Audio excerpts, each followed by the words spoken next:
There was a video that I was unable to show to you, but I'll definitely try to show you at the end of this session. And if I forget, please do remind me.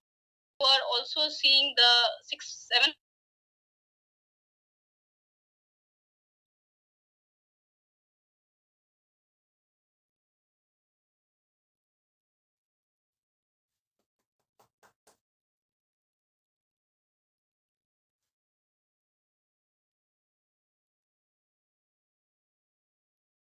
component is quality planning. Second is quality assurance. The third is quality control, and the fourth. I take the example of building a house, right? So the plan of the house is, of course, the planning part that I'm talking about. The list of activities, the best of the materials, how the work should start, who exactly should work on it, right? These are all part of quality assurance.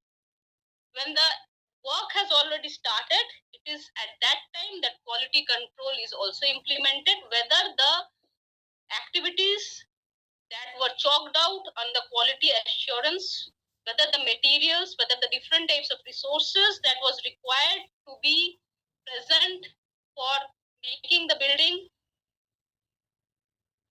mentioned in quality assurance document is available or not, right?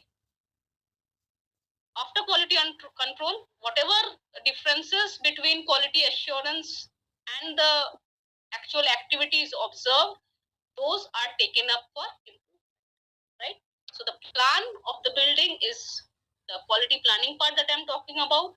Quality assurance is basically the checklist or the list of activities which needs to be conducted in order to ensure that the plan is executed. The quality control comes when the activities have started being implementing. At that time, basically, we try to identify whether whatever activity was mentioned at the time of quality assurance, those activities are conducted or not. And secondly, whatever output of the activities was desired, those outputs are being achieved or not. If there is any difference, that is met by the quality improvement step, right? So these are the 4 components of quality management. Talking in DDU GKY perspective, suppose we are redesigning a infrastructure into a DDU GKY training program, right? So the quality planning is basically about identifying the DDU GKY, keeping in mind the requirements of the DDU GKY project. The SOP, where we have explicitly mention of the due diligence part, that is the area where the quality assurance comes into play, because we have all listed down all the SF 5.2 D1 and D2 that we all know, which is being utilized for conducting due diligence. That is basically the list of activities with the desired standards as per the program that you need to achieve. The quality control here is basically conducted by the Q team at the time of the verification process before placing the due diligence request to state.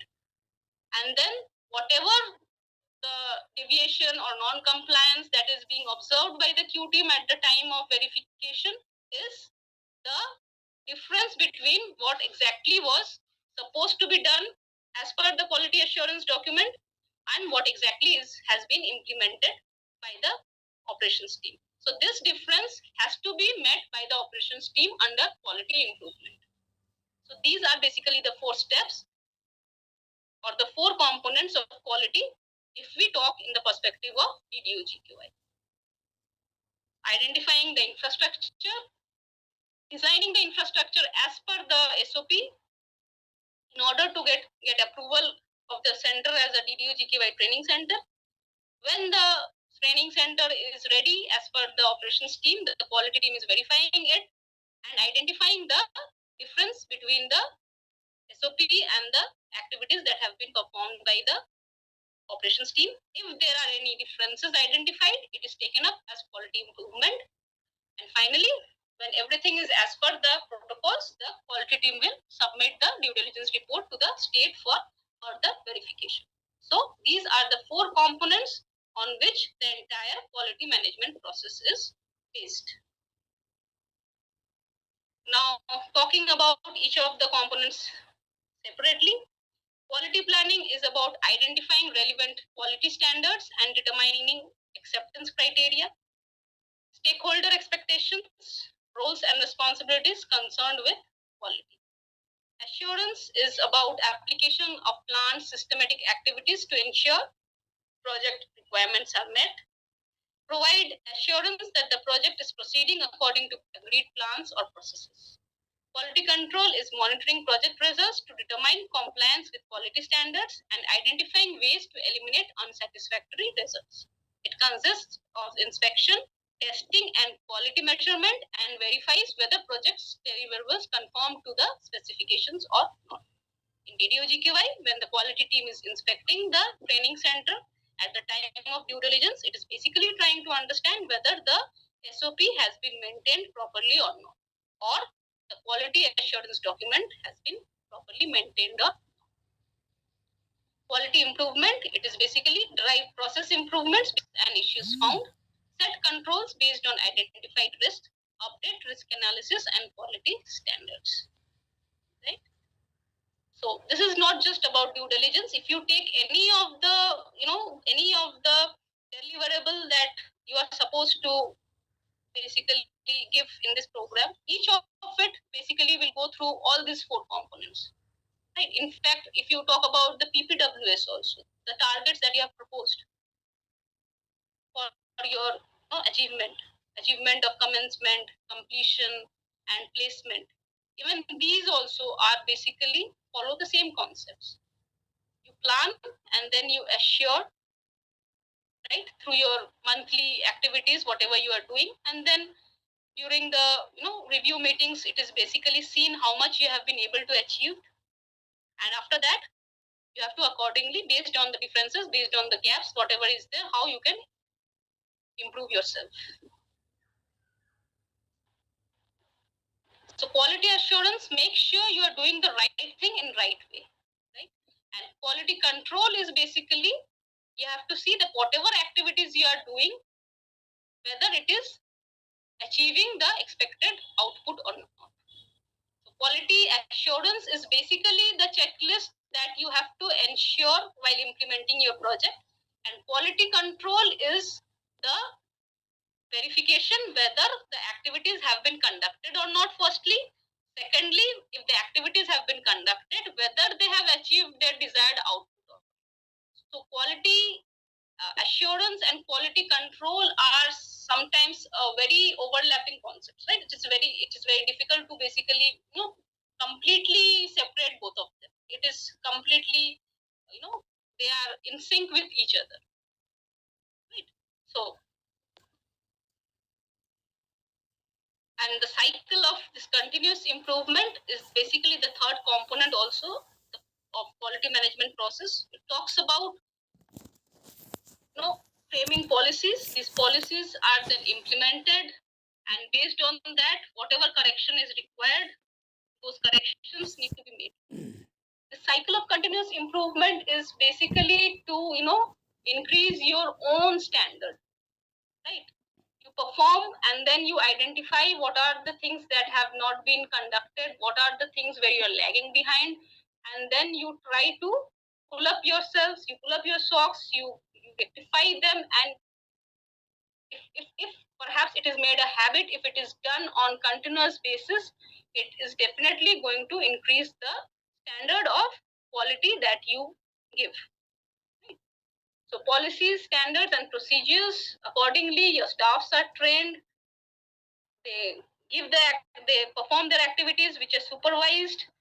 Then there is internal and external, audit is conducted on the same, and based on that, corrective actions are being taken, and accordingly, whatever there is difference for that, further improvement is done. The same thing that I said, whatever example you want to take, you can take. Any one of you who can just put any of the thematic areas into this particular cycle and help me understand and others in a better way, what am I talking about when I'm talking about continuous improvement? Anyone who can, you can explain the cycle of continuous improvement through any of the thematic areas that are there in the DDU GKY project?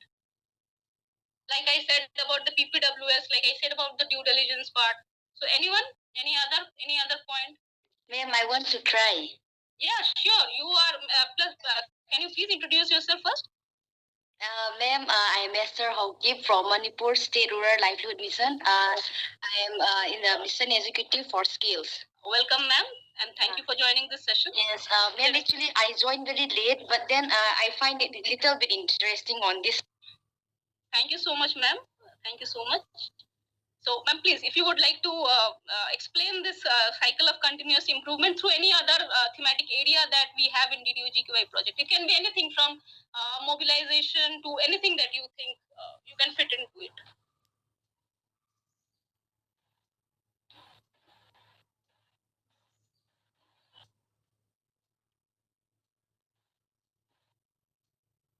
Yeah. Ma'am?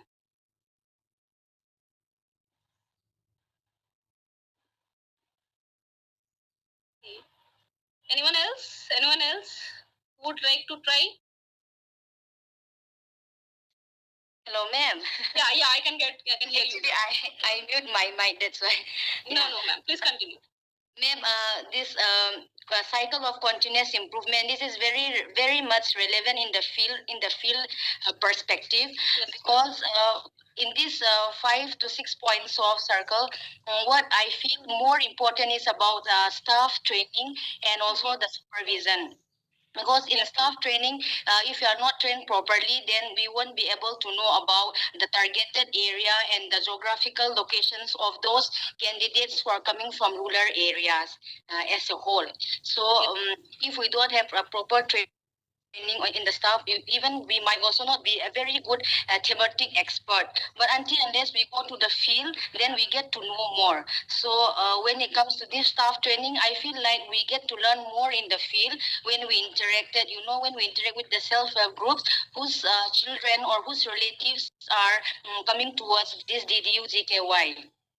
And yeah, for supervision, I feel like this we can always take the help from NIRD also, and also from different line departments, because only from the staff we won't be able to know about those candidates. Like for example, in one example for Manipur, we also have some candidates who are orphan. So those candidates who doesn't have their parents, we get the supervision from social welfare department. So in that way, this kind of supervision, it becomes very helpful for us to uplift the rural youth. And internal and external audit, this is mostly done by the finance department. So this is mostly to have a better transparency between the stakeholders, between the staff and also the candidates. For example, post placement support PPS, I want to say in this point of view,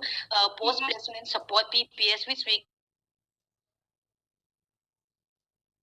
becomes more transparency when we go again to the to them before they come to the training center before the freezing date.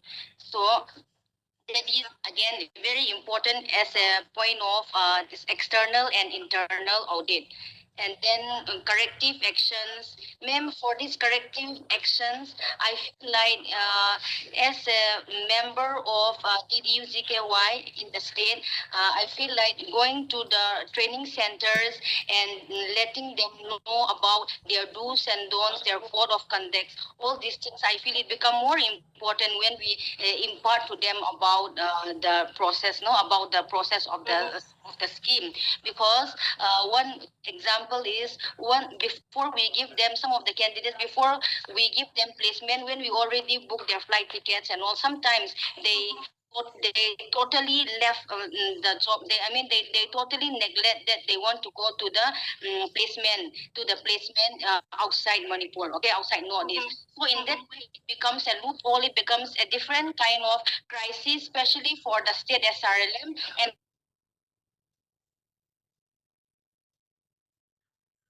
in recent times. And learning and improving services, ma'am, this become always a continuous process. So yeah, ma'am, That is what I understand in this presentation, the cycle of continuous improvement. Thank you, ma'am. Thank you so much, ma'am. In fact, thanks to you,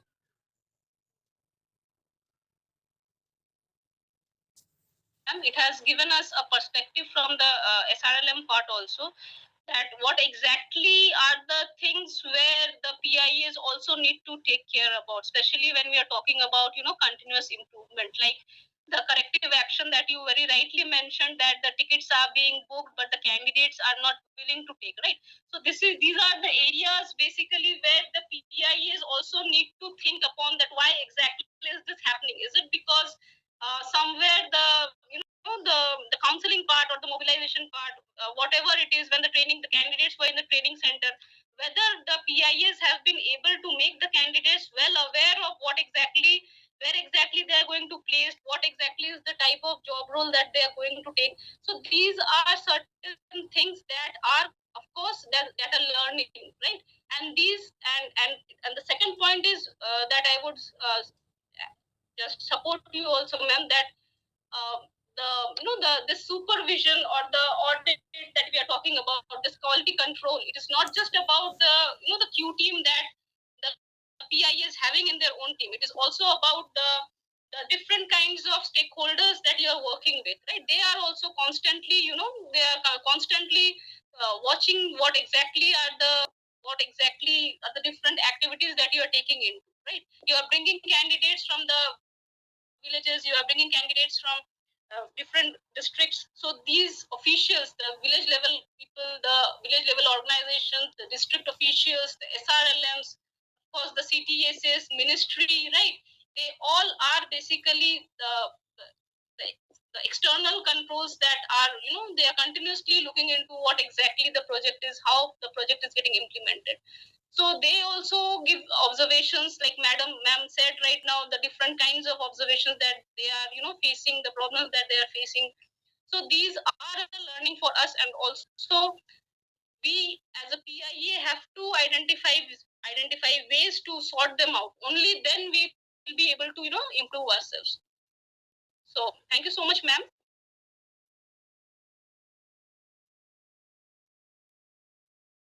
About the PDCA side. So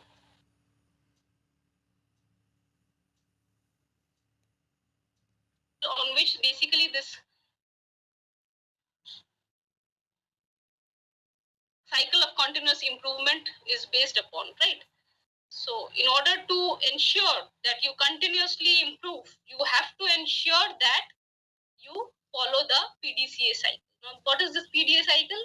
The P stands for plan, the D stands for do, C is for check, and A is for act. So you plan, and then you do, and then you check whether whatever you have planned, accordingly you have done your work or not, and whether the outputs have been achieved or not. And if not,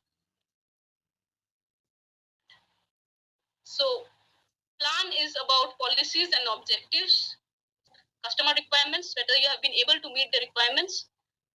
It is about, the training requirements, how exactly the training programs are going to be, conducted, who all are the trainers, right?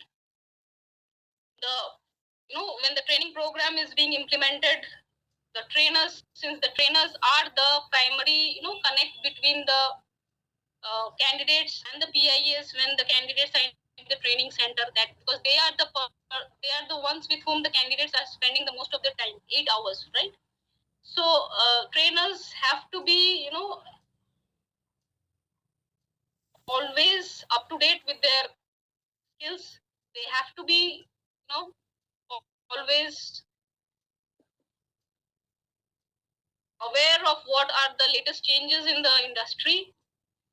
And of course, they should be as per the SSC requirements, because we often see that the trainers who are being recruited, they are not TOD qualified, or they are not as per the eligibility requirements of the SSCs. Often what happens is that sometimes, the DDU GKY candidates are also, engaged as trainers. Of course, it can be a good practice, but then again, you also have to ensure that those candidates are, they have sufficient exposure of at least the job market before they start taking training and all. Because you have to understand that the candidate is training other candidate of his or her own age, at least you should be able to ensure that the candidates do not say that ma'am हमको भी उतना ही पता है जितना उनको पता है तो नया क्या सीख रहे हैं. Like there was one observation like that in one of the training centers where the candidate is very is basically admitting to the fact that हमको नया कुछ मिल नहीं रहा है, जो पता था वही सीख रहे हैं ट्रेनिंग सेंटर में आकर. So in order to ensure all these nuances are not there in your training center, please ensure that your trainers are, well equipped with all the knowledges that is required. Right? And since they are the ones who are, spending at least 8 hours with the candidates, you have to ensure that the trainers are up to the mark. It is basically once you plan, then you start doing the activities. It's about procedures and work instructions, right? It's about, if we talk in the DDU GKY perspective, then if PPWS is the plan of what exactly you are supposed to achieve, then do is basically the list of activities that will ensure that your plan is. You have planned in your PPWS that you will commence 105 candidates and you will be completing 50 candidates and you will be placing around 70 candidates. Then the do part is basically listing down the activities that will ensure that 105 candidates are commenced, 50 candidates complete the training, and 70 candidates are placed. And in order to do these activities, you have to ensure that it starts with all the activities, right from mobilization and everything. Everything is done with timeline. So this do is not just about doing, but it is also about doing within the time frame. Right? Otherwise, you will keep on doing and your PPWS will never be achieved. So when your plan is time bound, your activities should also be time bound, right? So this is one very important thing. When you plan, you also put some time. So when you do the activities, you should ensure that every activity has a time limit to it, right? So that the plan is achieved properly. Checking is once again, suppose you have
these dropouts will continuously accumulate and then it will give you a larger gap in PPWS. So you identify the gap and then the next is act. How do you improve your act? How do you improve? You have to identify why this 15 has dropped out, as I said previously. Why these 15 candidates have dropped out? What are the different kinds of reason that it might be? Whether you have to, make some inputs in your mobilization activity, whether you have to add something to your, counseling, whatever you are doing, whether you have to add something to your aptitude test, whether you have to add something to the quality of training that is being given to them. So accordingly, you have to identify what exactly are the reasons. Right. In fact, you can also do it in this way that those 15 candidates, right, who have already dropped out and they have dropped out after freezing of the batch. That means they were basically somewhere the course was not very much clear to them, right? It might be one of the reasons. So you can basically, identify those 15 candidates. Of course, your mobilizers are there. They can reach out to them. They can understand what are the reasons for which the candidates have dropped out. There might be family issues. There might be health issues, whatever. There might be personal issues also. But then again, there might be issues with the training also, right? So you have to understand those things and you have to keep it in mind. If there are, suppose there are certain personal issues for which the candidate has dropped out, you have to ensure that these personal issues are also addressed at the time of counseling the candidates, right? So these are the things that you need to act upon in order to ensure that for the next batch there is at least not out of 15 candidates, right? So this is what the PDCA cycle is all about, right? Similarly, if I talk about inspection, right? So you have already planned the training program. The batches are already ongoing. The Q team comes. The Q team is inspecting, right? And then it is identifying that there are certain gaps in the quality. Whatever was supposed to be done, it is not being done, right? Suppose there is the SELP. There are certain gaps. The certain sessions have not been taught. So those things have to be rectified. Some can be rectified on daily basis. Some needs time. So you have to accordingly plan the improvement tactics that you are thinking to work upon. So this is what the check act cycle is all about.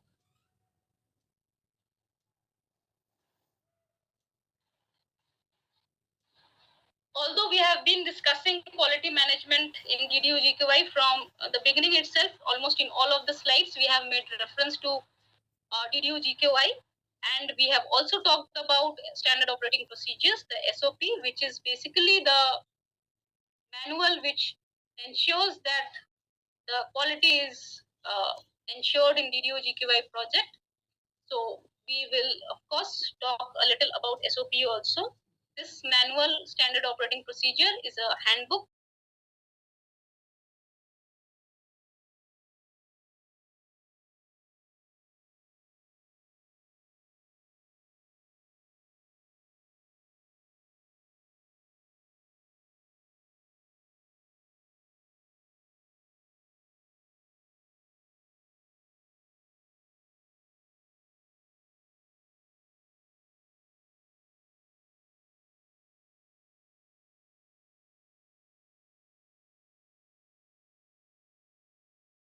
number of non-compliances observed by the QT.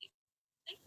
In case of non-compliances, since quality, we are talking about quality, what we need to take care of is that the non-compliances are not repetitive in nature, right?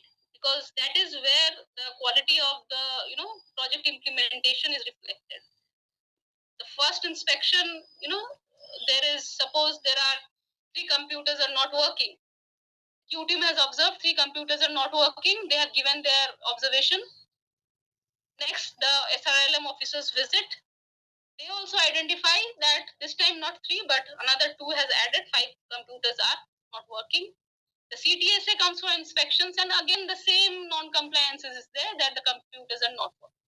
So this is a kind of repetitive compliance which a PIA should not ensure, right? Because perhaps this shows that somehow, like the first video that I was showing is that you know that there is problem in the system and yet you do not want to address it because it will cost you. But then again, you do not realize that the effect, the ripple effect that it is going to have will cost you even more than replacing the 3 computers.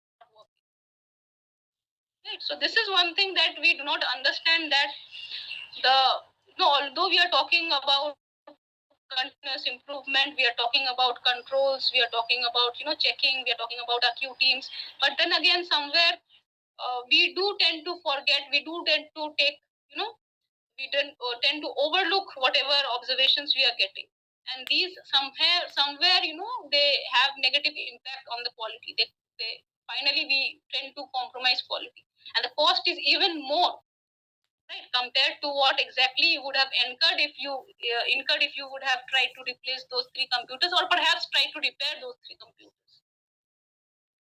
So this is one type of repetition of non-compliances. The other one is that this was the first set of inspections that was conducted. And then again, when the second set of inspection is being started, the second round, that is the second time the inspection is being conducted, even at that time, that is the second QTIM inspection, or perhaps the second SRLM inspection, or perhaps the second CTSA inspection. At that time also we are seeing that the 3 computers are not working. That means there was no effort from the part of the, the PIA to rectify the error of the computers. Right. Similarly, there have been instances where the generator is not working. The generator is not working, and since in that area, suppose the frequency of load shedding is less, the PIA is not bothered to basically rectify the generator or repair the generator. And an unfortunate day comes when there is a surprise inspection and there is an officer already sitting in the training center, and suddenly there is a load shedding and the generator is not working. Right. So these are the things which you will, you have to pay more in the later stage. There's no point in taking yourself for default proceedings when you can rectify it, when you know of it and yet you are not rectifying it. So it's better that, so this is what exactly we are talking about in this session, right? Ensuring quality. So please keep in mind all these things. The points that you already know that is there in the sending center, and you are not somehow rectifying, the compliances are not sufficiently, sufficient evidence are not submitted for the non-compliances. Please ensure that these things are rectified as and when these observations are given. Otherwise, it will be unnecessarily, you have to pay a larger amount for that. So similarly, number of inspections due for SRLM, number of inspections done by SRLM, and the number of non-compliances observed by SRLM. Similarly, for CTSA also, number of inspections due for CTSA, number of inspections done by CTSA, and number of non-compliances observed by CTSA. And non-compliances pending closure beyond time limit, right? That is, the compliances have not been closed, or perhaps the same compliances existing even though different batches of training are passing out from the training centers. Or in other sense, we can say that it is becoming a repetitive nature of the PI to commit those non-compliances. So we are not ensuring quality. We are compromising with quality. So I'm sure after this session is over, you all will, please, whenever you are conducting any kind of inspections, or whenever your Q team is submitting any kind of non-compliance, any report, any CTSA non-compliance, any SRM non-compliance, please take it seriously and try to rectify it. At least this will be your first step to ensure that you are improving your own standard of quality, right? Similarly, in case of physical progress, number of projects commenced, training centers, number of training centers commenced, number of trainees who have commenced training, number of trainees who have been trained. See, here basically there is again a place where you can analyze your data. Number of trainees commence, out of which number of trainees trained. Of them, number of trainees have been offered job, and the number of trainees who have been offered job, out of them, how many have joined the jobs, and how many have been able to retain their jobs or completed their placement. So these are the different places where you will get the data, and these data needs to be analyzed if you really want to improve your quality. Number of projects achieved installment milestone. Of course, if the point number 3, 4, 5, 6, 7 is good, then point number 8 will also be achieved sooner. Number of projects where joint jobs is less than 50%. These PIAs are basically should be taken up for default, right? Number of projects with poor performance, that is delay in respect of PPWS. In case of assessment and certifications, This is also one important way to understand basically the quality of training that is being given to the candidates. The number of candidates who have, enrolled for training programs. Out of them, number of candidates who have completed training. Of them, number of candidates who have attempted their assessments, and of the number of candidates assessed, the number of candidates who have certified. This is a very important, figure which will help you understand whether your training quality is up to the mark or not. There might be cases where basically, there are 30 candidates who are sitting for assessment, but out of which only 20 candidates have certified and 10 have failed. You need to understand why exactly these 10 candidates have failed. Right? It's not just that, okay, 10 candidates have failed, completed, my job is done because the project has asked for my second installment. I need to just ensure that they have completed 3 months of placement and they have completed training and they have been assessed. Right? So if that is what you all are thinking, then I think you should rethink it again. You should think it twice. You should ensure that quality is there, and you will be able to ensure quality only when you think of why the candidates have failed who have failed. That is where you need to understand whether the training that is being implemented in the centers are up to the mark or not. If not, why? Are your trainers satisfied? Are your trainers sufficiently, qualified? Where exactly are the training methodologies, well enough? You should include the master trainers to identify why exactly this is happening. Right? So these are different areas where you can analyze and you can work upon to improve your quality.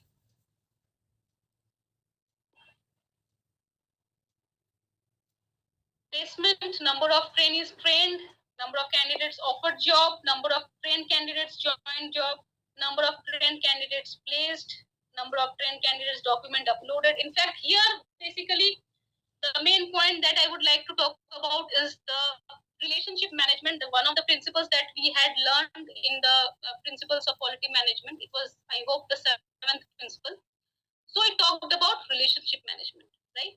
Why am I talking about that principle right now is that often what happens, the second installment milestone that we were seeing in the previous slides, that is not achieved at the right time by the PIA. One of the reasons that has often been seen is because the PIAs delay in collecting the documents from the candidates.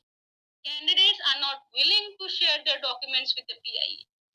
So this happens when basically the relationship that was supposed to be developed when the candidates were in the training center was not developed properly. Right? So somewhere the link between the center team and the students was not strong enough, for which the documents are still pending with the candidates. Right? Somewhere there was an issue because of which, as madam was saying, that candidates are refusing to go to the training placement locations because they were not informed that they will be leaving their state and going to some other state for job. So these are the things which we need to keep in mind. Right? The relationship management principle is therefore very, very important in case of DDU GKY program. You have to maintain your relationship with a lot of stakeholders. And perhaps a good relationship will ensure that your project is running in a good way. Right? And in order to ensure that, you have to ensure quality. Right? So these are the role of stakeholders on quality management. As we know that this DDU GKY is a 3-tier structure. In the topmost tier, we have the MORD supported by CTSA. We have SRLM in the second tier, and third tier, obviously, PIA. So if we look into all the components of quality management, that is quality planning, quality assurance, quality control, quality improvement, then we will see that each of the stakeholders in this particular project have to ensure that all the components are followed. And the project has been designed in such a way that you have to ensure that all the 4 components are maintained in order to achieve the project goal. Suppose we talk about quality planning. So we already know that if we talk in terms of ministry, we will see that we have the DDU GKY guideline with us, right? So that is perhaps one of the most important component of quality planning that we have in place. If we talk about SRLM, we have the SRLM also engages in skill gap assessment studies in order to understand what exactly are the skill requirement in a particular area, in a particular district, or perhaps in a particular village, right? So accordingly, it will call for proposals. So these are the requirements. So these are the particular trades in which the candidates needs to be trained, and therefore we invite proposals from prospective project implementing agencies. So they will be, SRLM will be planning accordingly. And likewise, the PIA has to plan in order to understand what exactly are their strength areas. It is not that you give a training to the candidates in a particular trade and you don't know where you want to place the candidates. You have no lineup of employers. You have no connection with any employees. So before applying for the project, the PIA also needs to do certain planning. Whether the PIA is capable enough to run that trade, run training program in that particular trade, and also place the candidates, whether it has linkage with certain number of employers to ensure that the project objective is met of 70% of placement, right? So these are the different planning that a PIA needs to do. What are the different districts where basically if the project is implemented, the PIA will be able to implement the project. There might be certain districts, certain villages where a particular PIA has strong hold because of different other projects that the PIA has been working in that particular area. Right? So these are the different things that a PIA also need to keep in mind while applying for a particular project. In case of quality assurance, of course, Ministry has already framed with the help of CTSA the standard operating procedures, which list down the different kind of activities that need to be assured to maintain the quality of the program. And accordingly, SRLM also ensures the component of quality assurance, conducting the quality appraisal process through the quality appraisal agencies, right? And the PIAs, they set up the training centers as per the standard operating procedures, as I was discussing about the process of due diligence. So in DDU GKY, if you look into all the 3 tiers and all the 4 components, all the 3 tiers in some way or the other, in some activity or the other activity, all the 4 components are always required to be maintained. Quality control. How does ministry ensure quality control? Through periodic inspections, placement verifications, right? Through recommendations of penalties, etc. Likewise, SRLM also, it conducts the due diligence visits, it conducts inspections, it conducts placement verifications at the time of installment release. And of course, PIA, it has its own Q team for conducting different kinds of verifications, whether it is inspection or whether it is placement verification. Quality improvement. How does ministry ensure quality improvement component? Through different evaluation studies, right? Through workshops, seminars. In fact, the DDU GKY guideline is also under amendment based upon the different experiences that it has been having, based upon the different factual interpretations, based upon the different data analysis that has been observed throughout the different years of implementation, right? Similarly, SRLM also conducts monthly review meetings, evaluation studies, workshops, right? And PIA can also conduct comparison study of different, the PPWS is there for them to understand what exactly is the area where they are missing, right? Plus, there are, in fact, some PIAs have different training centers. There are more than one training centers, right? So there can be a process of identifying what exactly are the ways in which the functioning of one training center is varying from the functioning of other training centers. Why is it that in particular one training center the dropout is less, but in the other training centers the rate of dropout is more? Why in particularly one training center the placement numbers are very impressive, while others one it is not impressive, right? So these are the different areas in which the PIA also ensures the component of quality improvement. Okay. So coming to the roles and responsibilities of Q team.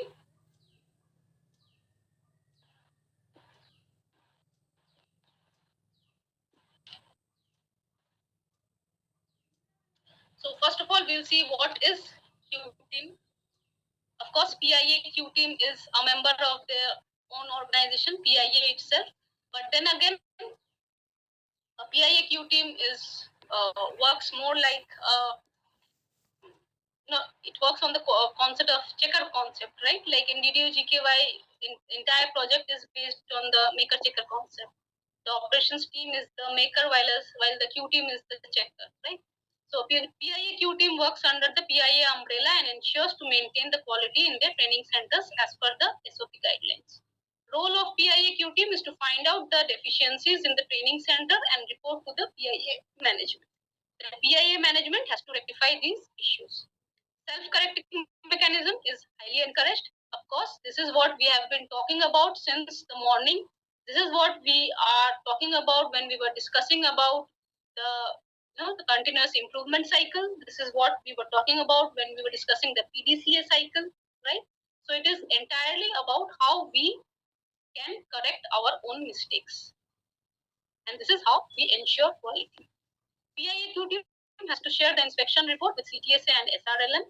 PIAQ team will inspect a training center at least 6 times in a year, of which at least 4 will be planned and 2 will be surprise inspections. And as I said, if a particular training center is not working, is not functional for the entire year, that is, the target has been already completed.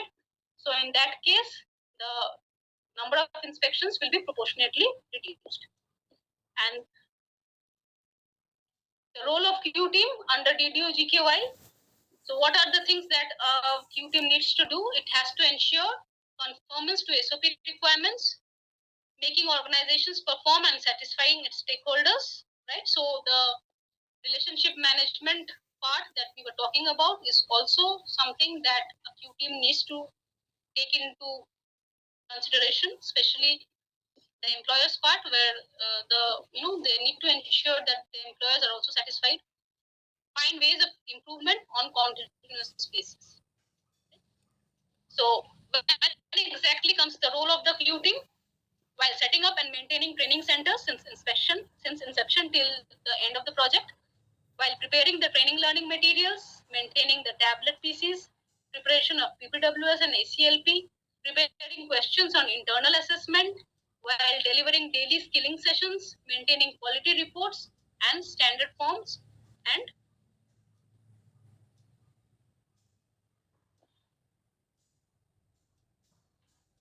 why exactly is the requirement of Q team? Because Q team is the first level check on behalf of PIA, and Q team enhances the organization's brand and reputation and protects it against risks and increases its efficiency. Right? If an organization is willing to listen to what exactly the observations of Q team is, it will be able to protect itself from the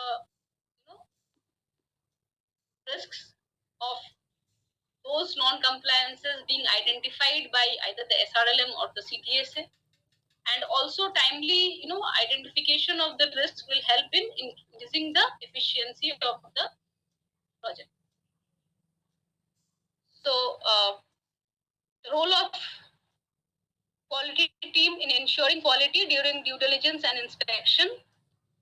During due diligence, of course, the team should be well versed on standard of before conducting due diligence. That is, the Q team member should positively be ESOP certified. Maintaining timelines as per SOP, we all know that immediately after the release of the first installment, within 45 days, the PIA should be able to commence its batch. So, if a Q team is conducting its work properly, work diligently, it will ensure that the center is approved in the single go. Otherwise, if the Q team is not performing its work properly, and if there are non-compliances in the training center which are not properly being identified by the Q team, when the SRLM will visit and those non-compliances are highlighted, it will unnecessarily take more time because the PIA has will be approved, right? Ensure readiness of infrastructure including CCTV and ABUS. Ensure readiness of TLMs. Reporting to quality head in case of any issues observed. Ensuring timely fixation of issues. Submission of due diligence to respective SRLM, SIRD as per SFs provided in SOP. Ensure that all the infrastructure are in place, maintaining SOP standards, random checking of timely delivery of classroom sessions, monitoring through helping in approving DD in one go, helping in rating and grading of PIA. In case of inspections, the Q team has to conduct at least 6 inspections per year, ensure approved DD report in each training centers, quality control of infrastructures, maintaining standard formats, ensure classroom daily reporting to quality head in case of any issue is observed. And other than that, quality team also has to ensure maximum utilization of approved capacity, right? Collect and analyze the data as I was talking about, communicate results to quality head, bi-monthly and annual evaluation of project and suggest best strategies, document and share best practices and success stories from classroom training till retention of candidates, right? Capturing of best practices and success stories is very important because these also help you at the time of mobilization. Perhaps there are also certain requirements from SRLM, from ministry, when from time to time they might be asking you, these stories, these success stories, these best practices that you are having. So whenever you are going for inspections, be open, keep your eyes open and capture those best practices and success stories that you get. Right?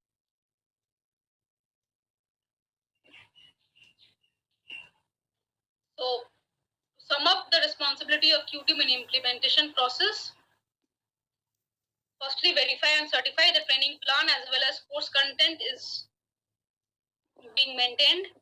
The ACLP is maintained properly. Often what happens is when during at the time of inspections, what we see, especially in case of, where there are more than one batches in the training center and the domain labs are shared, the IT labs are, or perhaps the trainers are also taking sessions in more than one batches.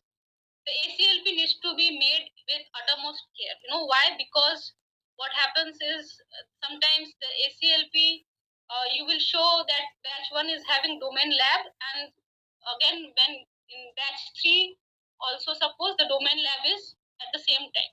So it is evident if you have only one domain lab, how can two batches have the same timing of domain lab, right? So these are the certain things that you need to keep in mind while preparing your activity come lesson planner, and these are also the things which the Q team needs to keep in mind while checking the ACLP. To check and certify various certify particulars of SF 5.D1 and D2 at training center. That is the due diligence format. Due diligence of training center and residential center. To ensure that the training center conforms to DDU GKY standards on furniture layout and color scheme, daily monitoring of training center document verification and data verification, of course placement and OJT verification, maintaining the relevant documents, ensure that processes are established, implemented and maintained as per the SOP guidelines, managing internal and external audits and acknowledge the inputs by auditors, review and maintain the quality system and ensure its completeness and accessibility.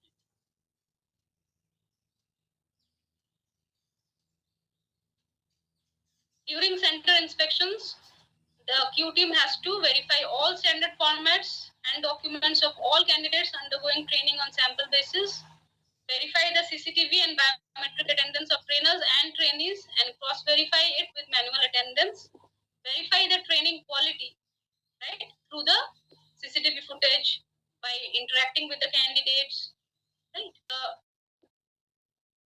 retest by taking retest, verify the OJT documents, OJT plan, OJT communication, confirmation and completion, and also conduct 100% OJT verification at the relevant location.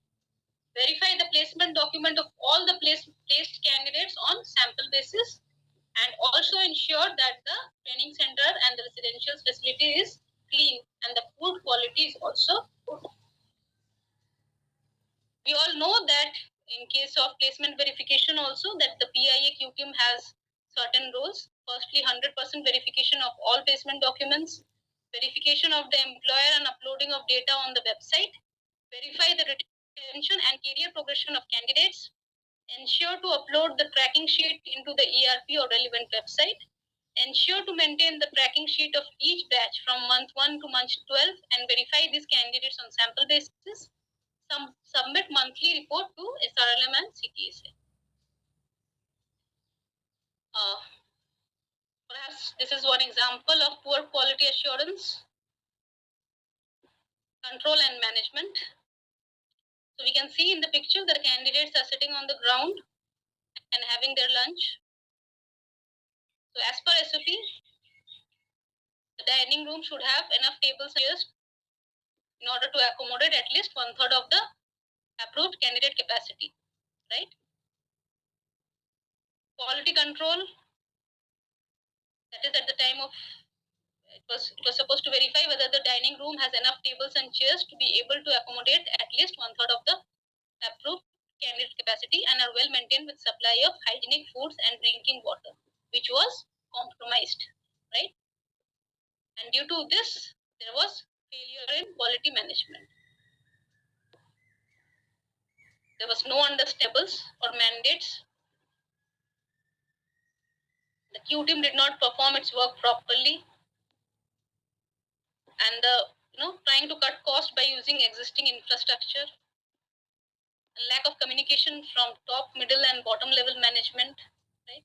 So the Q team is also seeing it, but it is not informing the management, or perhaps the Q team has informed, but the management has not taken any action, right? So these things basically are taken up for default at later stage. So consequences on quality reporting. There are no or proper coordination between PIA management, operations team, and Q team. Management will not be well informed on the deviations. Q team and ops team will work together and there will be no proper demarcation of roles and responsibilities between them. Q team may generate biased reports on behalf of the PIA, which leads to finally misutilization of funds. So since data is very much important to ensure quality, you also need to ensure that the data reporting is correct, right? Otherwise, the management will not be in a correct picture. The analysis will not be correct. The consequence of poor quality or good quality. So let me ask you all a question. So what do you think? What exactly costs you more, a good quality or a poor quality? Anyone from the group who can tell me what costs you more, ensuring good quality or compromising with quality? Compromising with quality is more costly than to less quality. Your good name, sir? Ma'am Satish.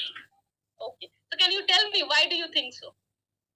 Because good quality maintain good system for everything, but poor quality not maintain good system for training and everything for management training center. Thank you, sir. I would also second whatever sir said, that of course cost of poor quality is more compared to cost of good quality. But then again, yes, both poor quality and good quality, we need to incur certain costs. The difference is that whatever cost you will incur for good quality, that will give you good results, that will give you good reputation, that will help you expand your service, that will give you recognition, that will give you good relationships, right? So although you are investing in ensuring good quality, the returns will be larger, it will be multiple folds and in different ways. But when a PIA tries to think that खर्चा कम करते हैं manage हो जाएगा, but the problem is that manage नहीं होता है, and it leads to different other costs, which basically if you calculate you will see that had you ensured a good quality would have cost less, right? So that is the thing. In fact, in the video also, if you would have seen that the first video I was able to show you, in that also if you would see that the cost of that the o-ring that they were talking about, the cost of getting a good quality o-ring was not much compared to the loss that the loss in the year of the mission had caused. There was loss of life, there was financial loss, right? However, these loss were much more compared to the cost it would have incurred in ensuring a good o-ring, right? So somehow, although both needs for both achieving both, if a PIA is looking for good quality, it will also incur cost. If a PIA wants to save by ensuring poor quality, it is not what is going to happen. So cost of poor quality, what exactly are the costs of poor quality? There is internal failure cost, external failure cost. So let's see what it is. And cost of good quality is appraisal cost and prevention costs, right? So cost of good quality is some activities that we undertake which costs us, right, to give a better outcome. And cost of poor quality is something which we incur because we did compromise with quality. Let's see how it is. The internal failure cost, right? Cancellation of batches or retraining. Suppose a PIA wants to save on money, and for that it is compromising with the quality of the training program. How? Now we all know that in case of due diligence, it has been said that if the SRLM is unable to visit the training center in the given time limit of 10 days, the PIA can start the training program on its own accountability, keeping in mind the bare minimum requirements are met, like the CCTV is functional, the ABUS attendance is functional, the trainers are on roll, the training learning materials are there, right? The domain labs are well equipped, the tablets are there. So there are certain bare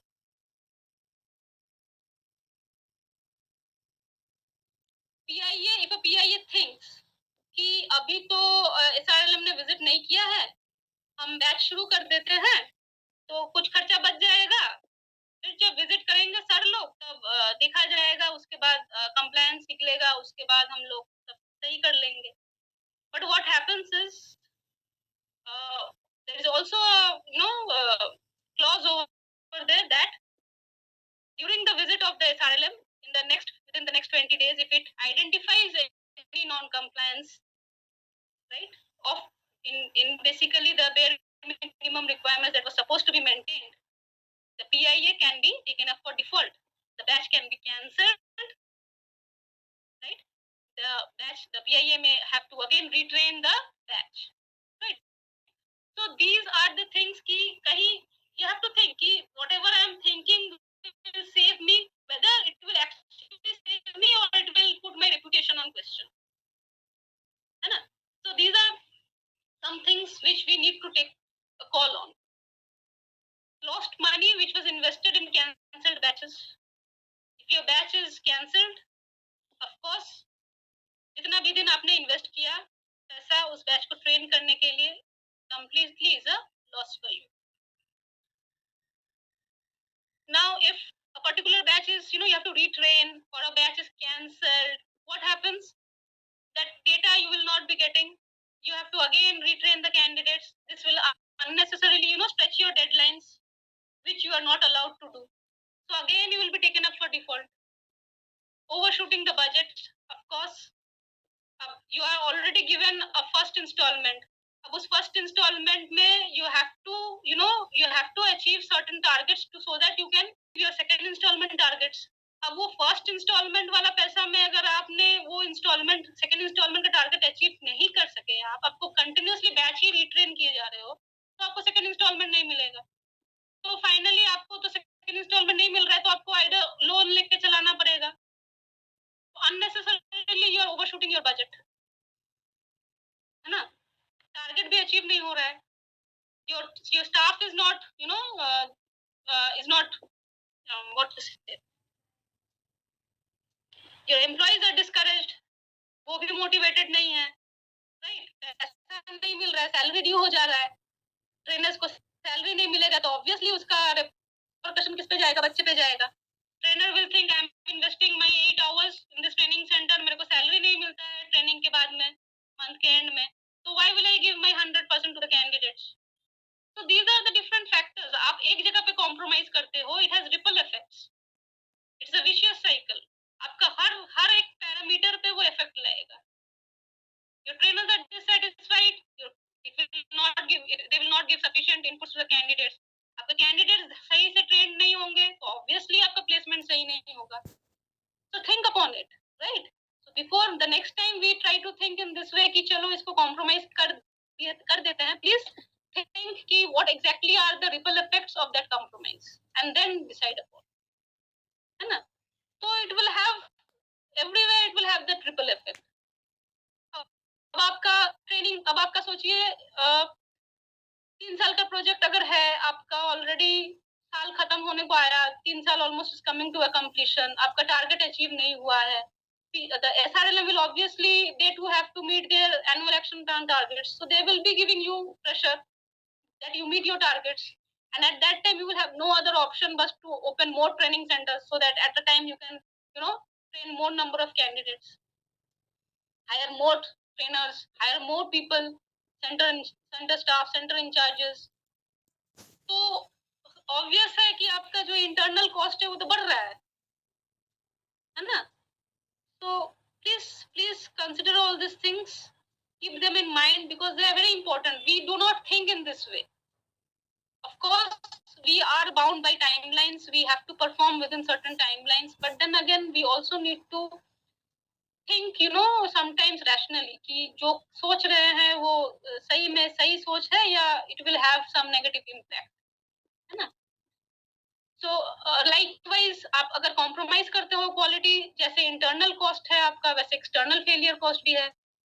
कैसा है, कम candidates आपका रिवांस करेगा ministry के पास कि भाई training centre का ये complain है, ट्रेनिंग नहीं दिया जाता है, खाना खराब है, रहने नहीं दिया जाता है, पंखा खराब है, लाइट खराब है, right? Different kinds of different varieties of grievances we usually get from the candidates. So these will be escalated further to the ministry level, right? Redoing of training. अब आपका एक बच्चा डिससेटिस्फाइड हुआ तो ऑब्वियसली वो वापस जाके वही बोलेगा ना, इस सेंटर में जाना ही नहीं है, यहाँ पे तो सही से हमारा ध्यान रखते ही नहीं है, तो आपको मोबिलाइजेशन में दिक्कत हो गया. प्लेसमेंट तो छोड़ ही दीजिए, एम्प्लॉयर तो डिससेटिस्फाइड है ही. तो ऑब्वियसली आप अगर डिटेल में ट्रेनिंग दे रहे हो, there are 10 other PIAs who are giving training, and what 10 in that particular state there might be 10 PIAs, but what about the entire pan India, right? There are so many PIAs giving training in retail trade, so why will an employer stick to you? They will be looking out for other avenues. अच्छे PIA से लेंगे बच्चे, they do have to work less on them, तो आपका employer भी आपके हाथ से, है ना. तो इसके अलावा आपका तो पेनल्टी है, फिर शो कॉज है, राइट. फिर आप इंफ्रास्ट्रक्चर का कॉस्ट आपको गिनना है, उसका रेंट भी देना है, right. So these are all different kinds of failure cost. और अगर आप हिसाब करोगे ना, बैलेंस शीट मिलाने का कोशिश करोगे, तो you will see there somewhere your compromise in quality has costed you more than what you could have done if you had ensured good quality. So think again, think twice before you think of compromising with quality. So let's talk about good quality. So as I said, in case of good quality, what we do activities help us perform better, achieve our output quickly and in a qualitatively, right? So इसके वजह से हम लोग कुछ extra काम करते हैं in order to prevent ourselves from poor quality. तो ये प्रिवेंशन कॉस्ट क्या है? खुद को प्रिवेंट करना है खराब क्वालिटी से, तो इसीलिए प्रिवेंशन कॉस्ट हम लेते हैं. What can be the prevention cost? अब आप देखे हो आपका PIA, before inviting any PIA, उनका appraisal होता है, right? So state is investing in appraisal of the PIAs. Why? Because it wants to ensure that good quality PIAs come on board, जो उनका target meet कर सके, right? So this is a kind of prevention cost. हम जब trainers recruit करते हैं, we should ensure that the trainers are good quality trainers, क्योंकि they are the ones जो बच्चों को मोटिवेट करेंगे डेली फॉर 8 आवर्स. तो वहां पे अगर मेरा थोड़ा खर्च हो भी गया और अगर वो मतलब इंश्योर कर सकता है कि बेसिकली मेरा उसके वजह से ट्रेनिंग अच्छा हो, प्लेसमेंट अच्छा हो, बच्चा अच्छा प्लेस्ड रहे, रिलेशनशिप अच्छा रहे बच्चे के साथ, तो आपका बाकी काम तो आसान हो जाता है ना, right? So these are the different things. Evaluation studies. Why? In order to understand the different midterm evaluations. Why do we call them midterm evaluations? कि भाई जो भी whatever ongoing problem that is existing, that should be identified early so that it can be rectified. है ना? So prevention costs are basically those costs which prevent us from committing or compromising quality and ensures good output, better reputation. So the appraisal cost, as I was talking about. अब देखिए जैसे the counseling of candidates, aptitude of candidates, तो वहाँ पे एक simple test लेके हम लोग छोड़ देते हैं. We do not engage much into. कभी कभार ऐसा भी होता है बच्चे सेंटर में आते हैं, उसके बाद उनका एप्टीट्यूड टेस्ट लिया जाता है. अब अगर आप सिलेक्ट ही कर लियो बच्चों को, उसके बाद एप्टीट्यूड लेने का टेस्ट लेने का क्या फायदा है ना? So these things you have to keep in mind. So it is better to incur these costs, है ना, so that you can ensure good quality rather than later incurring the internal and external poor quality costs. So there are certain areas of quality which we need to ensure. These have already been mentioned in the SOP, so I will just quickly go through it. Organization with quality standards are taken on board through quality appraisal process. Good training centers with spacious rooms, free from noise, proper ventilation. कभी कभार होता है ना कि training centre एकदम highway पे बना देते हैं और जोर जोर से जब ट्रक जाता है उनका इतना स्ट्रॉन्ग वो सायरन होता है कि ट्रेनिंग सेंटर पे रहने के दौरान वो क्लासेस कुछ सुनाई नहीं देता है. So you have to ensure that your centers are located in areas where basically the noise level is low. Classrooms with conducive environment with whiteboard, fans, lighting, chairs, writing planks. कभी कभार chair का writing वाला Planck टूटा हुआ रहता है, बच्चे अपने लैप पे रख के लिखते हैं, right? So these things they have to ensure. The fire extinguishers, they should be, refilled. The dates should be, correct. And in fact, there should be someone who knows to at least use it. ऐसा नहीं है कि बस रखना है तो रख दिया है, किसी को यूज करना नहीं आता है. So these are the things you should keep in mind. The first aid kit, it should be replenished continuously. ऐसा नहीं है कि expired दवाई भी वहाँ पे रखा हुआ है. And it should be handled by the warden. ऐसा नहीं कि बच्चे जाते हैं खुद निकालते हैं खा लेते हैं, किसी को पता भी नहीं रहता. There is no record maintained. Right? So trade specific materials, non-domain TLM in bilingual declared format as per SSC norms, workbook and stationery to be issued. कभी कभार क्या होता है TLMs के टाइम पे, TLMs के बारे में during inspections what you have seen is that the translation what has been done is exactly, it's not making any sense. Sometimes it's just using translated, but then again the translation does not make much of a sense when you try to read the paragraph. So you have to keep these things in mind. The practical lab equipment, they should be as per the numbers mentioned by the SSC.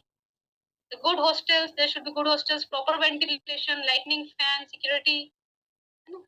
The hostels and the training centers should be clean daily basis, and there should be different housekeeping staff for that. ये नहीं कि बच्चों को engage कर दिया साफ सफाई करो अपना. Good quality food should be given. Recreation area in the hostel with indoor games and television. Safe drinking water should be there. There should be, security guards and all. Transport facility should be given to the candidates in case the training center is far away. Good, relevant, qualified, experienced trainers with TOT and other relevant certification that I have been talking. Proper counseling, this also I have said many times. The counseling of candidates is very important. In fact, in SOP, there is a specific standard format in which it has been mentioned clearly what exactly are the topics that you need to keep in mind while counseling the candidates. So you should refer that also. Right. ESOP certification of project functionaries.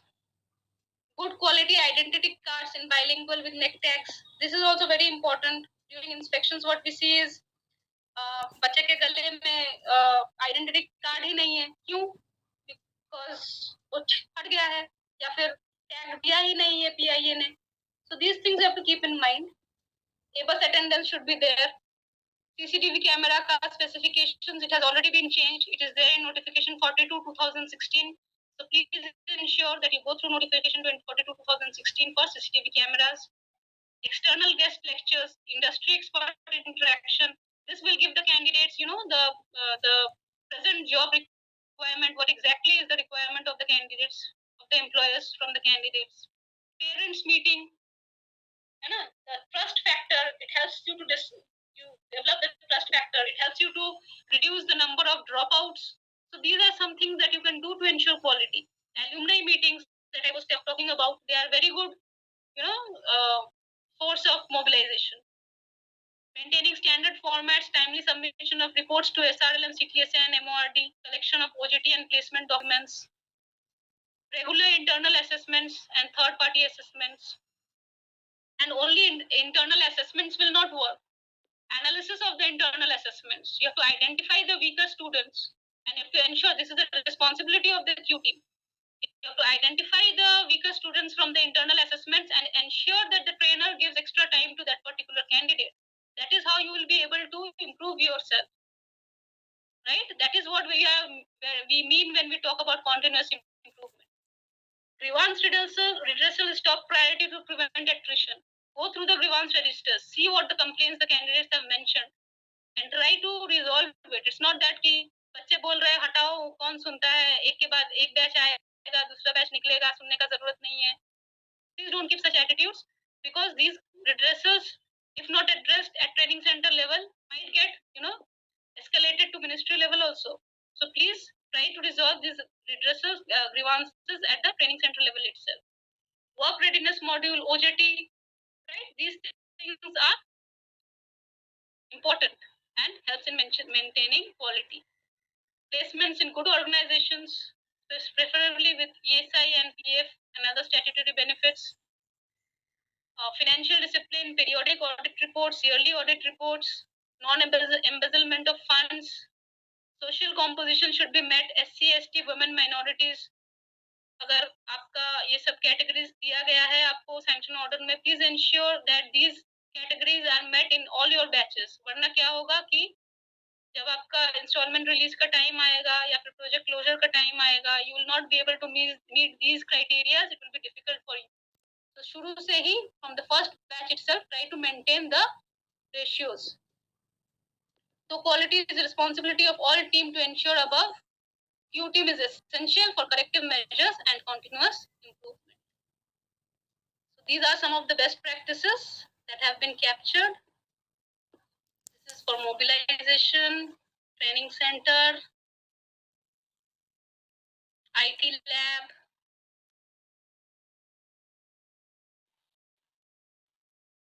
domain lab,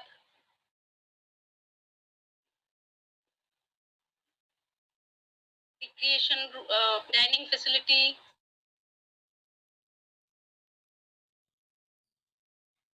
hostel rooms.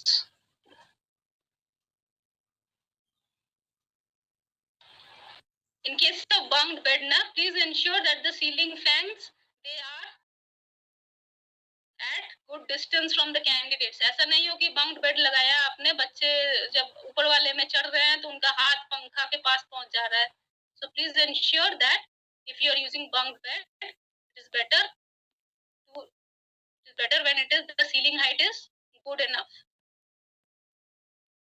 So the recreation room, washrooms with buckets and mugs, wash basins.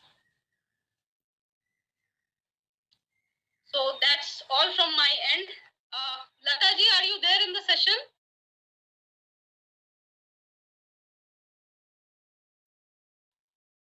Just give me 2 sec. In between, if you all have any questions, you all can keep them ready. I'll just talk to Lataji because I need to show you the video also. Just give me 2 second time.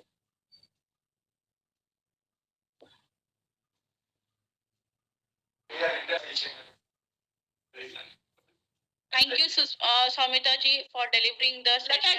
Lataji. Yes, I'm here. Yeah. Actually, there is one video that I wanted the audience to see. I have sent you a video in Telegram. If you could please play it on your behalf, because in my system somehow the voice was not coming out. It was difficult for them to go through the video. So if you can please just quickly share the video with them. Sure. It's just getting loaded. Yeah. I'm just In the meantime, if anyone has any question, you can please ask. Good afternoon, ma'am. Once again, I have some questions regarding the training center. Yes, ma'am. Please. Ma'am, this is kind of what we are facing also. Ma'am, this one PIA always need to submit this one inspection report for SRLM and CTSA before SRLM intervene for the schedule or the surprise inspection? Ma'am, the Q team, if the Q team is conducting inspection, it has to submit the report to CTSA and SRLM. But now, since it is already in Kaushal Bharat, the inspections are being conducted. So the inspections, whenever it is being conducted, whether it is being conducted by the Q team or by the CTSA, or in fact by the SRLM also itself, these reports will ultimately get submitted to SRLM itself. Whenever it is being conducted, it will directly go to you. Yes, because the PIAs will also be submitting the non-compliances, the whatever evidence they have for non-compliances. So they will automatically, if it is updated in the portal, it will be reaching you. Yes, ma'am. Ma'am, so we are going to depend only on the Kaushal Bharat for the any kind of inspection, right, ma'am? Yes, ma'am. If Kaushal Bharat is already implemented in your state, then the PIAs are conducting inspections through Kaushal Bharat, then the inspection reports will be automatically getting submitted to you whenever they do the inspections. But if the inspections are not being conducted through Kaushal Bharat, then whenever the inspections are being conducted, the PIA and the CTSA also will be marking you the inspection reports. Okay. Ma'am, and second questions, ma'am, in some of the candidates, they came to the office, okay, in the SRLM office, but these candidates, they happen to be like above 35 years of age, because in DDU GKY, we have some kind of advertisement, like we are giving special consideration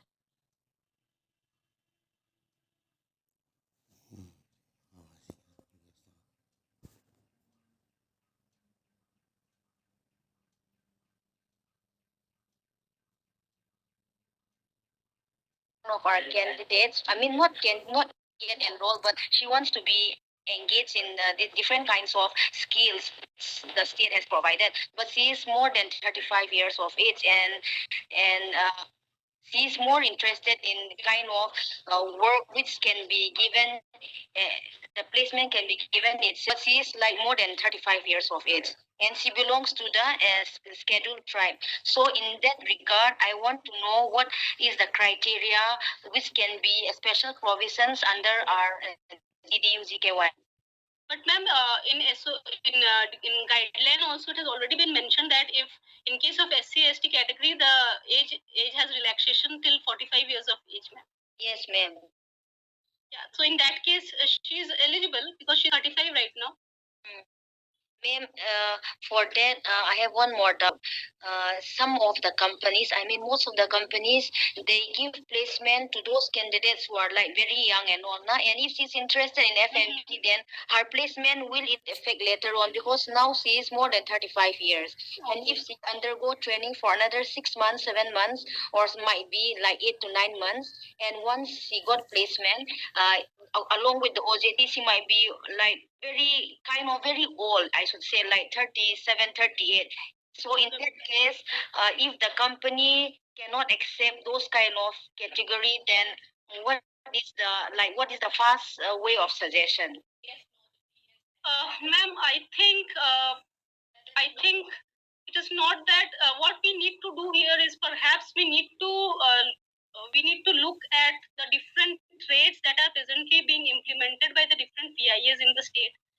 There might be certain trades for which the age might be a barrier, but then again there might be certain courses where the age might not be a barrier. So we need to identify that also.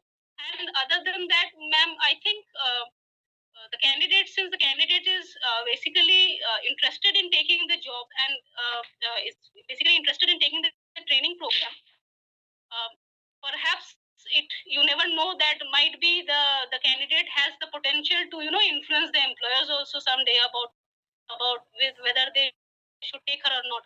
So the candidate is interested. If there are certain trades where you can take her, I think it will be helpful for the candidate. But then, ma'am, again, you should go through the trades also. What exactly are the trades that are available in your state for the candidates? Like if it's something like tailoring and something like that, then at least if she goes through the there might be the age barrier might not be there in those particular job opportunities. So you can at least go through the trades once, ma'am, and then basically take a decision. Okay, ma'am. Thank you, ma'am. Thank you. Thank you so much, ma'am.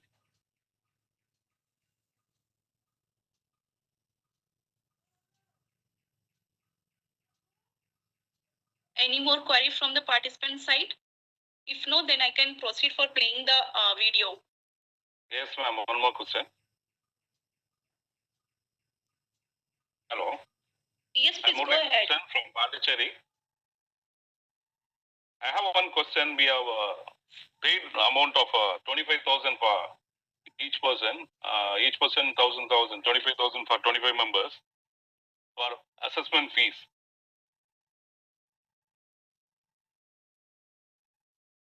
Reference number 103-709, like numbers and all. So it is not. It is said as incomplete. Can we come to know whom to report this?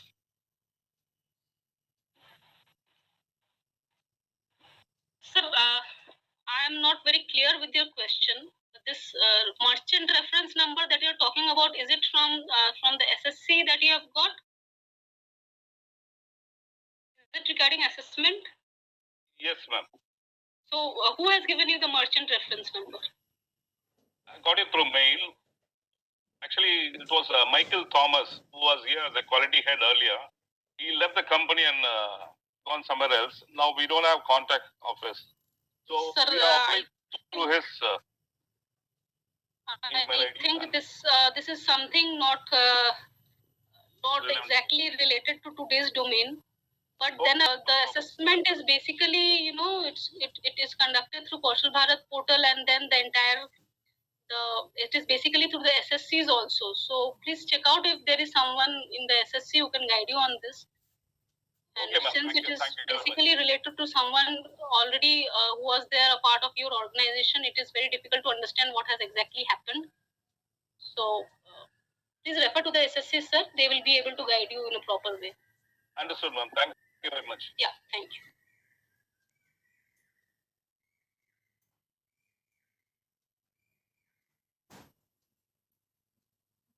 Further, any more questions? Any yes or no from the participant side?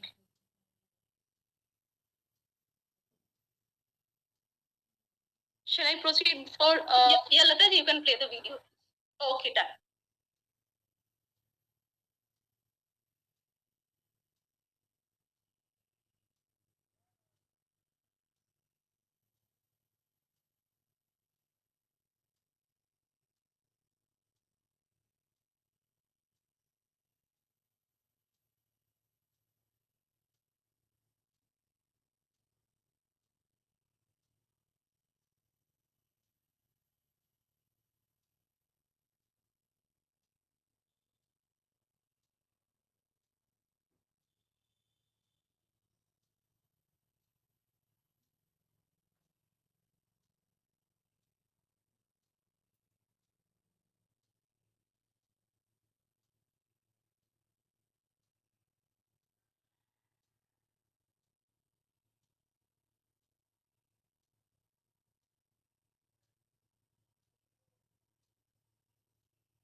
Lataji, I cannot hear it this time also.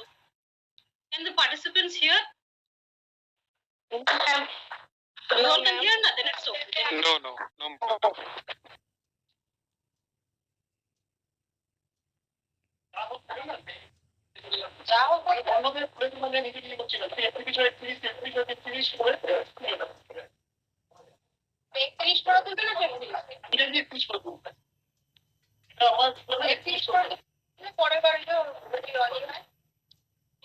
Hello.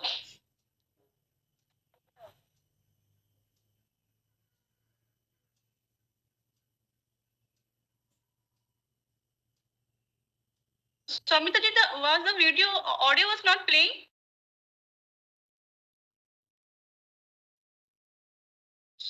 Samita ji,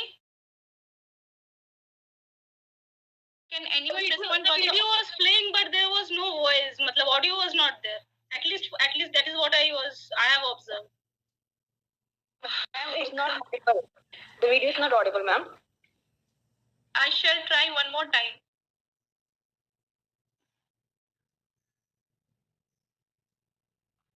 Now? Not visible, not audible. Yes, same here. Ma'am, please share your screen. Samita, still you are not able to hear I am not able to see also, not able to hear also. Okay.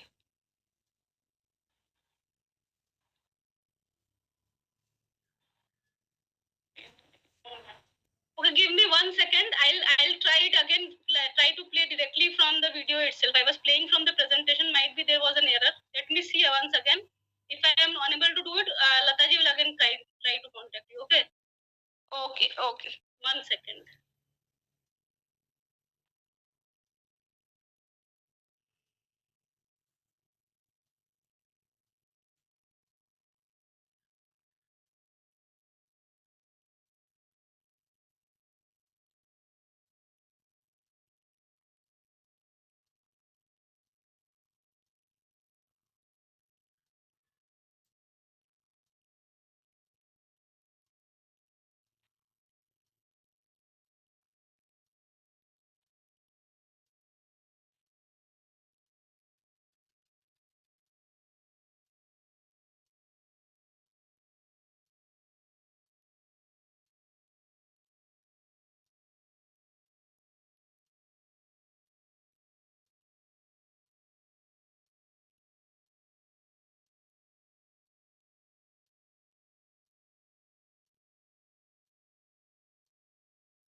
Lataji, it's not playing.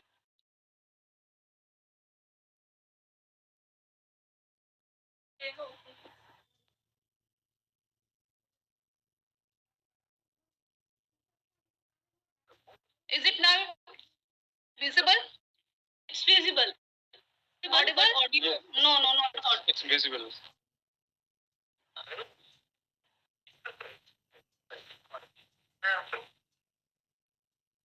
I'm trying everything from my end to get the audio.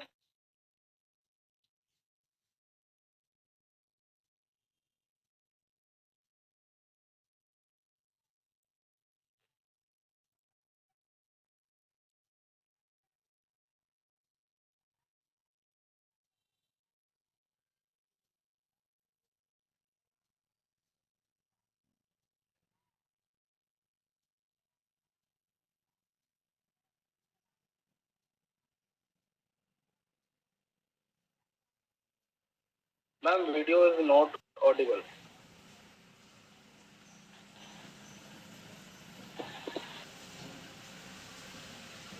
Samita ji, now? Ji. जी बताइए. Audio is not available, Lata ji. I don't know. In the morning it was working well, but why is it not audible right now? Anyways, we do not have sufficient time also, and if the participants insist, we can play the video like this only, because whatever you are seeing, there is only a background music to it, other than the first few minutes where the person is speaking. After that, there is basically a background music, and all you have to do is you have to follow the text. So if you want, we can play the video in that way itself, or else if you do not want, we can close the session here only. So it's up to you. Whatever you will be deciding, that will be happening. So you all want to see the video without the audio, or you would like to close the session over here only?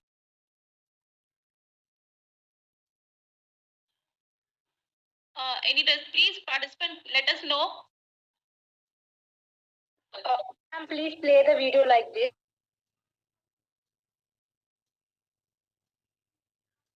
You can be a bit louder.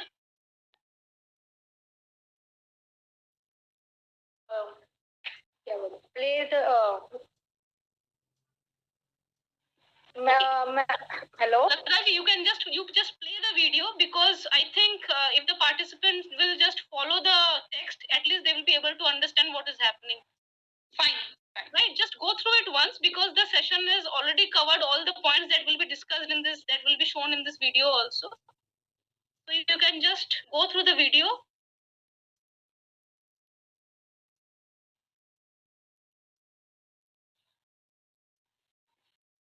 This was the first video that I had already shown to you. So most of the videos that you will be seeing over here, they talk about the different principles that were not taken into consideration while conducting the different projects, and what are basically the consequences of the failure, of the compromise of quality. And the second important thing is that even if the management knew that there was an error, somehow to save time or to save resources, they did not pay to heed, and because of which they had to face the problem.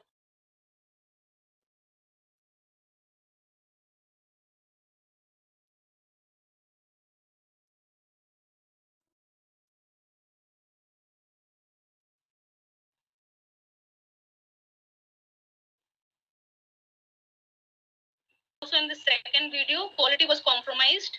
It was put second, and growth of the company was taken.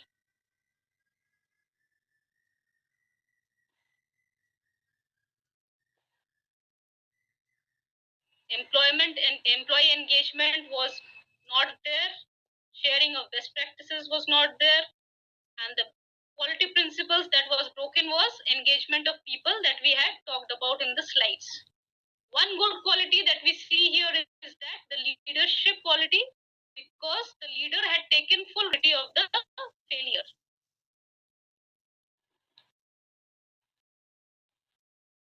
However, it did not stop the loss, and there was human loss, financial loss of reputation, which cannot be estimated.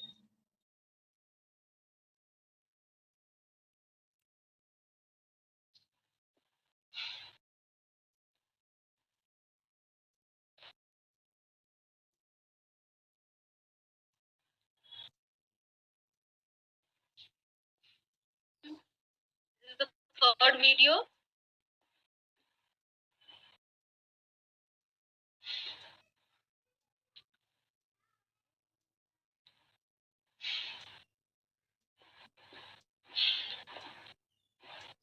A drilling operation failed because of the weak cement around the well.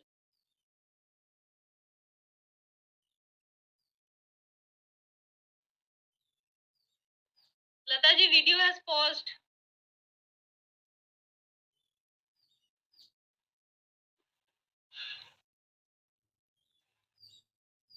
Lataji, are you there?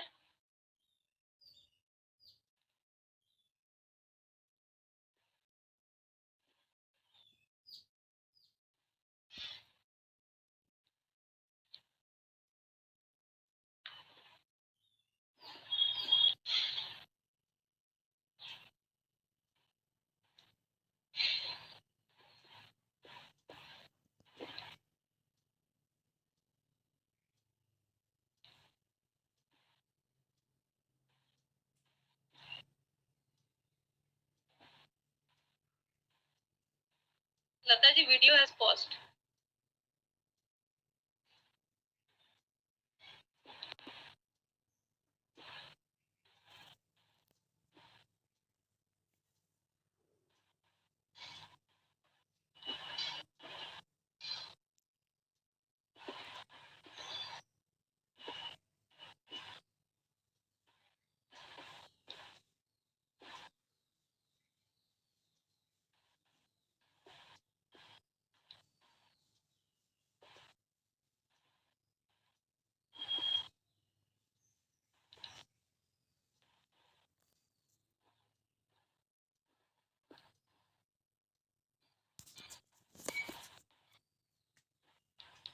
Lataji, are you there?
Lataji, are you there?